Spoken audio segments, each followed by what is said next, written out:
บทักทายสบายดีเด้อสบายดีพ่อพี่น้องเบิดสุขุสุคนเนาะมื้อนี้เบาฝนก็เดินทางไปซื้อสังกะสีกับเบาเจ็บก็บ่ฮู้ว่าสิซื้อสังกะสีแบบใดเนาะมีแต่ว่าไปเบิ่งไปลุ้นว่าสังกะสีทางทีมงานเฮาสิเอาสังกะสีแบบใดเพราะว่าเบาฝนก็ถือว่าครั้งแรกเนาะที่ว่ามีเคสแบบว่าเฮ็ดเพื่อนเป็นลังทมิตรของเบาฝนที่ว่าได้ร่วมงานกับเบาเจ็บเนาะเอาไปจะได้ก็ไปเบิ่งไปชมนํกันว่าสิเลือกแบบใดมิแต่ว่าฮอดโรงงานแล้วก็เบาฝนก็สิถ่ายอีกเดือนนึงเนาะพี่น้องเอาไปเดินทางไปเบาเจ็บ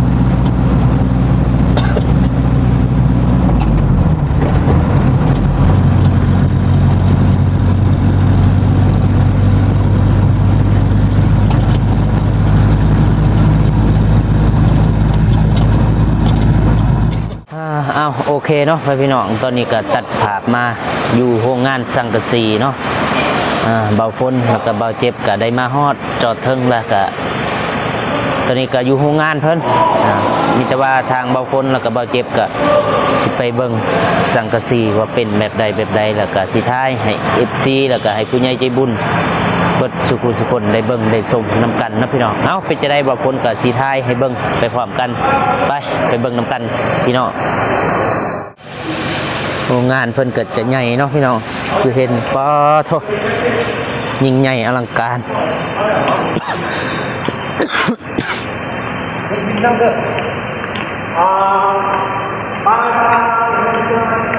สบายดีเด้อสบายดีเด้อเกี่ยวอะไรก็ทำเนี่ยโดยทางสังกะสีอลูซิงจะมีสีนี่เนาะสีเทาสีกาแฟหรือว่าสีกาแฟตอนนี้ไอ้เพิ่นก็ลุกให้เพิ่นว่าเพราะว่าเฮาก็ซอยเรือเพิ่นก็ลุกให้สีกาแฟแล้วก็สีน้ำเงินสีฟ้าแล้วก็สีส้ม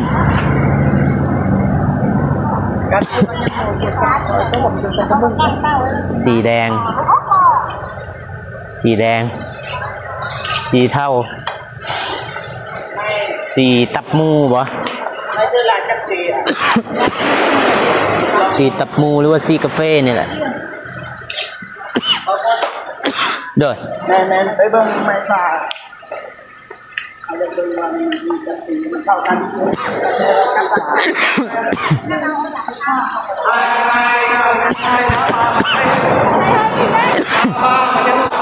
ตัวนี้ก็ไปเบิ่งไม้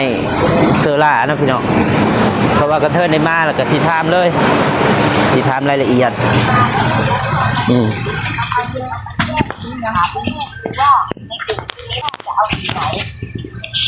โดยโอ้สีแดงสีส้มสีตับมูสีเทาสีเทามีสีเทาก็มีสีเทาอันนี้สีเทาอยู่นี่โอ้นี่สีเทาสีตัวนี้นี่แต่คันมักสีใดมืออื่นสิมาเอาแต่ว่ามือนี้สิเอาสังกะสีก่อนก็ไปชุ่งเลยเอาไปชุ่งเลยถ่ายสีเราจะได้คุยกับแม่ไงถ้าคุยกับแม่ปุ๊บเนี่ยเราไปชุ่งบัดเดียวเลยเราจะได้บอกว่าสีเทาพรุ่งนี้เราค่อยมาเอาอย่างเงี้ยให้เขาไปส่งไม่ได้หรออย่าบอกกันว่าไม่ว่าได้ไอ้เพื่อนว่าอันนี้คือสีนี่ใช่ไหมสีของมันใช่ไหมโดยไม่ใช่สมุดเอามาเฮ้ยบอกกันว่าเยอะมันไม่เห็นตัวอย่างเนาะตัวอย่างสีเนาะตัวอย่างเลยสีมีไหมเขามีสมุดไหมมีสมุดแบบเป็นสีของมันเนี่ยมีไหมสีจะมีงามไหมนี่รหัสนี่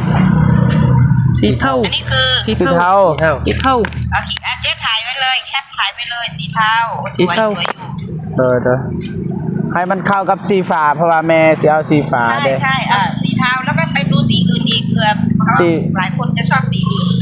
นี่ตัวนี้นี่ปกตินี่ฮะตัวนี้สีส้มเอาสีนี้ปกติตัวนี้สีส้มถ่ายสีส้มไปด้วยสีส้มตัวนี้สีบ่สีตับมูบ่ตัวนี้ดิมันน่าจะน้ำตาลเข้มไหม เขาไปแกะเขาไม่ว่าให้เหรอ บ่อ้ายเราแกะเอง อ๋อคิดว่าเจ๊ไปแกะ สี โอ้ สียัง ปกตินี่เอาสีนี้ปกติแม่ บ้านน้องเดิมแล้วก็ถ่ายไปด้วยไม่ค่อยชอบมันเลยถ่ายไปด้วยเผื่อ เลยนะ แล้วสีอะไรอีก 3 สี 3สีมันมีแต่3สีอ่ะ ใช่ไหม เลย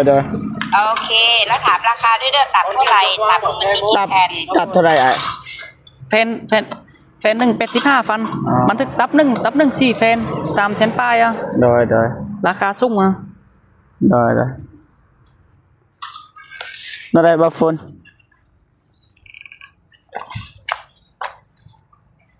ก็ตับละเท่าไหร่นะ แล้วก็เดี๋ยวเราก็คือเราค่อยไปบวกลบคูณหาร เลย แล้วก็ใช้กี่ตับก็ถามช่างแล้วก็จะบวกลบคูณหาร ตอนนี้ของไทยมัดตอนนี้ของลาวอ่ะตอนนี้ของไทยอ่ะ นั่นแหละ ของลุ้นกาสร้างของไทย มันจะว่าคันสั่นมื้อนี้ก็สิเอาแต่สังกะสีตัวอย่างว่าเฮาเอาเมื่อเองเนี่ยอ้ายราคามันคือกันบ่ เราคอยรู้ได้หน่อยนึง รู้ให้บ่ เพราะว่าเพิ่นสิจ้างเขาอีก ได้ เลย ไปรู้ได้อะค่าน้ำมันให้อะ กระเทินแล้วเฮาใส่น้ำมันรถเพิ่น ได้ ส่งให้สังกะสี รู้ได้ค่าน้ำมันให้อะ เย็บแต่ถ้าเป็นไม้เนี่ยมันหนักไงให้เขาไปส่งให้ดีกว่า โดย มันไล่แฟนบอก ละสำลังหนึงหั่นแหละ มันจักแฟนเบิ่งเดี๋ยวมันเบิ่งรายการมัน บ่ทันรู้ตัวนี้ว่ามีจักตับแต่ว่า บ่ฮู้อะไรตัวลังกะซีมันรายการลังกะซีเบิ่ง อ๋อรายการสังกะสีป่ะ อย่าลืมเหล็กตะปูอะไรให้เรียบร้อยนะแล้ว กระ เหล็ ปูถึง เหล็กเล็กที่ตีหลังคาตรงกลางอ่ะ ได้สุดแสนนี่ 3เมตร7 15แฟนบ่ 15 2เมตร50 10แผ่น 10แฟน ตอนนี้นี่ตัวลบป่ะนะ ลบข้างมันเข้าใจลบข้างมันนี่ลบข้างมันนี่ลบตั้งลบถึงบ่ลบกลางหูแล้วตัวนี้42เมตร 12 เมตร ตัวนี้ สังกะสีนี่บอนเฮาอันนั้นเป็นลมอ่ะนะ ลมตัวนี้บ่ลมเอาตัวลังกะซีใส่ ตัวนี้บ่เอาก็ได้ บ่มีละใหม่แต่ว่าเฮาสิใส่สังกะสีตัวสีนะ เข้าใจแล้ว แล้วก็น็อต น็อต แต่ว่ามีบ่ตัวเฮาตอกเองอะนะ มี ใส่ มีมัด มีบ่ น็อตยังก็มีมัด เด้อ ตัวนี้ เดี๋ยวลิตะปู2 5ขีดแล้วก็ลิตะปู6ทั้งโล ตัวนี้ใส่งอกบ่ใส่ชื่อเลยนี่ ตัว ลัง นี้ กะ บ่ ซีชื่อเลยนี่ ลังกะซี ชื่อใส่แต่คือแนวนี้มันมีงอกเลยเอาใส่ชื่อเลยบ่ เอางอที่เอา เอาซื้อโดย ชื่อเลย โดย เดี๋ยวยิ้มหรือลาบหมูให้หน่อยนะยิ้มนะเอาสักก้อนหนึ่งนะยิ้มเด้อโอเคขอบคุณเดี๋ยวคุยธุระแป๊บเดียวเพราะว่ามันยิ้มมันมีเหลือนั่นไอ้สีไม้ฝานั่นแคปไปหมดแล้วใช่ไหม เบาฝนเราถ่ายคลิป อ๋อไม่ใช่ก็จะได้ให้แม่ดูคืนนี้ โอ้ตัวนี้บ่ ตัวลบข้างนี่ โอ้เห็นเบานงละเอาคือกันนะ เอาคือกันเขาใส่ทั้งข้างนี่ช่องข้างนี่บ่กันเนื้อกัน กันลมกันเนื้อนี่ ถ้ามันต้องใช้ต้องเอาไปด้วย กันลมอ้ายเพิ่นสั่งให้ซื้อสังกะสี เพราะปานลมเหมือนสิ ปัด สัง ล กะ ม สีบาง ลังที่ตัวนี้นี่ใส่ตัวนี้พูนผู้เยียบเลยมันแข็ง ตัวนี้งาม ตัวนี้งาม แบบนี้งามคือเบานงละใส่เลย มันแบบโนเอาน้ำเฮาตัวแนวนี้ แต่บ่ฮู้ว่ามันยาวเท่าไหร่ ยาวมันคอยไล่ให้เจ้ามันยาวคอยลังกะซีเขาหูอ่ะรายการเฮือนเฮามันยาวดิ3เมตร7แม่นบ่มันยาว3เมตร7นี่เอาเบื้องละอัน2เบื้อง2อัน สายโฟนน่ะโทรไปหาน้องหานแล้วให้น้องหานเอาไปให้ช่างดูถามช่างดู โดย ตัวนี้2อันนั่นน่ะกับตัว3นี่บ่ได้2อันพอดีนี่ตัวลบข้างมัน2อันนี่เอาก็ รวมถ้ามันต้องอันนั้นปรึกษาสร้างก็ได้ว่าเท่าไหร่ ฮู้แล้วเขาเบิ่งลังกะซีเขาก็จักแล้วเขาก็เป็นสร้างคือกัน บอกว่าเพราะว่าเรามี แม่มันเขากี่เขาเดิน อยากจะเอาไม้ขึ้นมา เราไอ้สร้างเราบอกแล้วว่าให้ซื้อสังกะสีแต่ว่าตัวนี้มันงามกว่านะเพราะ แม่ ว่า ตัวนี้มันงามกว่า งามมันแพง อ๋องั้นก็เอานี่แหละเอานี่ไปเลย โดย เดี๋ยวลำพอเดินเทือกนะ ไม่แพง แต่ติ้งเตี้ยน เท่าไหร่ใช่ไหม โดย ก็ลองให้เขาคิด เดี๋ยว เงิน พอเดินครับ มาแล้วก็เงินที่เจ๊บอกพอไหม มันจะให้ไอ้อันนั้นเงินเด้อมาถึงเท่าไหร่ ไอไล่ให้ โดย ทำมูไปเจล่า เชื่อ ไม่อย่าลืมใส่น้ำมันรถหรือใส่ เอานั่งนี่ก่อน โดย แล้วพรุ่งนี้ก็ขออันนั้นเขาไม่ได้ตัวไม่ไหวแล้วหนักมาชิ้นแรกมัน สีฟ้าบ่ Con điện cho Quang bỏ xe mô để bỏ ấy. ทุนใส่ Hoa. เดี๋ยวแล้วก็เดียดนะ ก็เขียนลงดินนั่นแหละลงดิน บา ไป มุกไป สีฟ้า màu xanh แมนสีฟ้า đúng đúng rồi เพราะช่างก็บอกว่าแม่ว่าสีฟ้ามันสวย แม่น แล้วก็แม่ติ๋วก็บอกว่าสีฟ้ามันเย็นแม่ลินก็บอกสีฟ้า men สวย là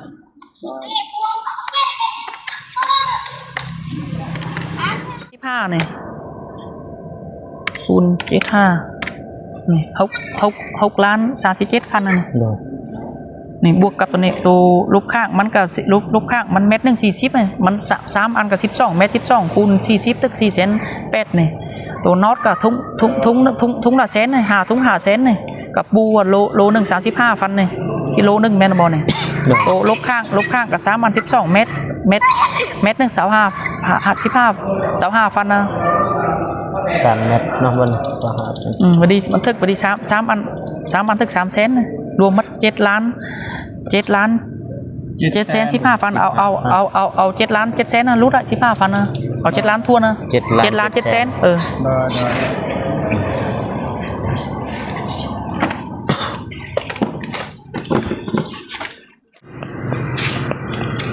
สีฟ้าเนาะพี่น้อง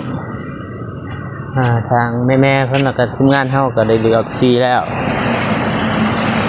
ตกลงกันเอาสีฟ้าแล้วก็เดี๋ยวบ่ฝนก็สิทาย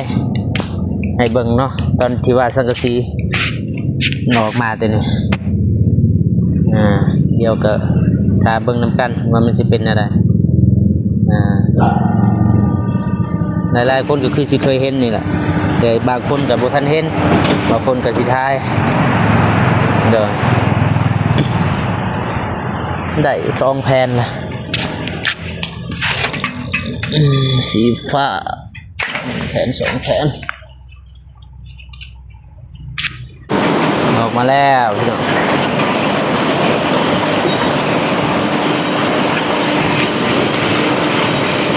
ขายหมดเลยด้วย เด้อ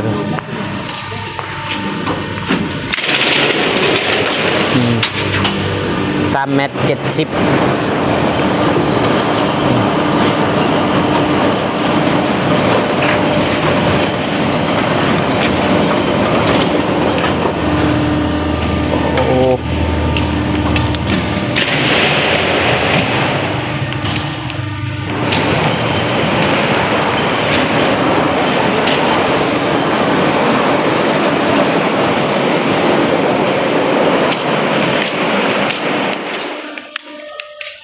สีฟ้าอยู่จุดนี้สบายดีเด้อไอ้เด้อ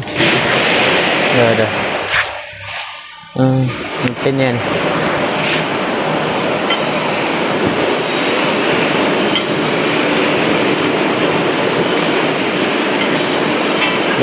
ไปพูนบัดนี้มันสิไปทางนี้แล้วก็ตัวนี้ดึงแล้วก็เหยียบเนาะเหยียบเป็นลายบัดนี้ลายแล้วก็เป็นร่องเป็นล็อกเป็นร่องเป็นแพนแล้วก็มาอยู่จุดนี้คือว่ามันจะตัดอยู่บอนนี้เนาะตัดตามขนาดที่ว่าเฮาสร้างจะเอาจากเม็ด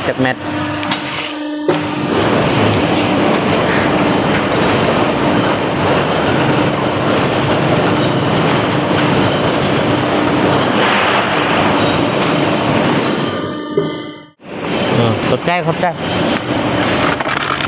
ตัวรู้จังไรตัวตุ๊ดเจ้าชื่อยัง ผู้ใด ตัวตุ๊ดเจ้าชื่อ YouTube เขียนอะไรนี่เขียนบ่ได้ จักปีได้มาอยู่นี่อ้าย มาอยู่ได้10 ปีแล้ว อยู่นี่บ่ บ่ตัวก่อนอยู่บักซ่องมาเบิดนี่ได้6-7 เดือนแล้ว ใหญ่มากบ่หรือว่าสาขา2 สาขา2 แต่ก่อนเนี่ย เจ้าของห้านเนาะ สนามเตะบานนี่อยู่นี่ แม่แต่ก่อนกูมันเตะปานเดี๋ยวนี้ หลากหลายเนาะพี่น้อง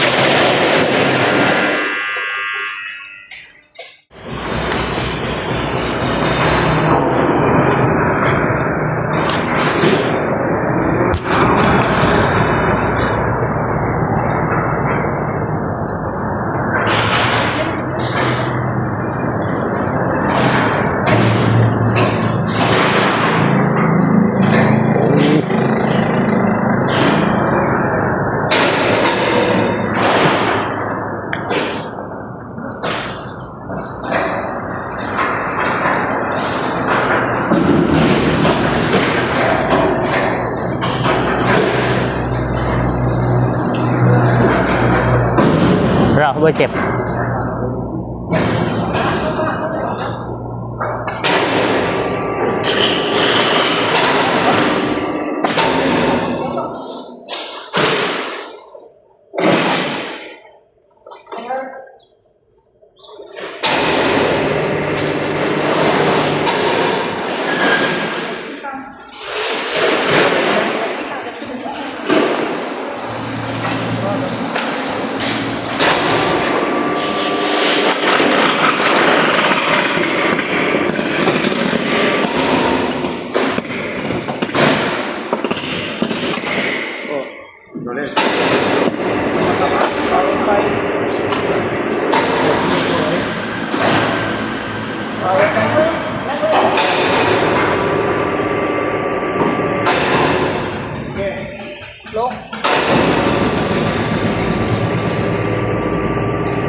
จ่ายเงินมาบ่นี่ ไปเงินสแกนเนาะ สแกนมันถึงเท่าไหร่ มันตึก7,715,000ฟันรูดได้15,000นะเอา7,700,000เต็มอ่ะ QR QR ตัวนี้เด้อ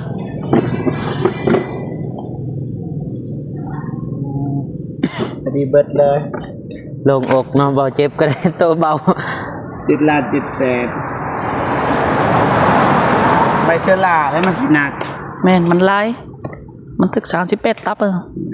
ไม่ซื้อลาบ่ พัน150เดี๋ยวบางทีบ่ฮอดก็มี มันเรือสูงขึ้นได้บ่ยากเราจะเ